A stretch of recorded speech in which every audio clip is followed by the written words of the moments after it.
வெளிநாட்டில் உயிரிழந்த தந்தையின் உடலை சொந்த ஊருக்கு கொண்டு வர நடவடிக்கை எடுக்க வேண்டும் என 13 வயது சிறுவன் அரசுக்கு கண்ணீர் மல்க கோரிக்கை விடுத்துள்ளார். ராமநாதபுரம் மாவட்டம் பரமக்குடி அருகே உள்ள காக்கநேந்தல் கிராமத்தைச் சேர்ந்த மணிமுத்து சமயவள்ளி தம்பதிக்கு 13 வயதில் மகன் உள்ளார். மணிமுத்து 2018ஆம் ஆண்டு முதல் சவுதி அரேபியாவில் ஓட்டுநராக பணிபுரிந்து வந்துள்ளார்.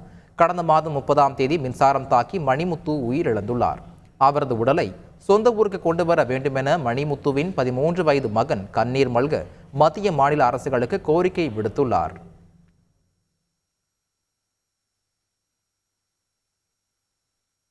போன மாதம் 30ஆம் தேதி இறந்துட்டார். ஒரு மாதம் ஆகிவிட்டது. சவுதியில் வேலை பார்த்துட்டு இருந்தார். டிரைவர் தான் வேலை பார்த்துட்டு இருந்தார். கரண்ட் ஷாக்கில் இறந்துட்டார்.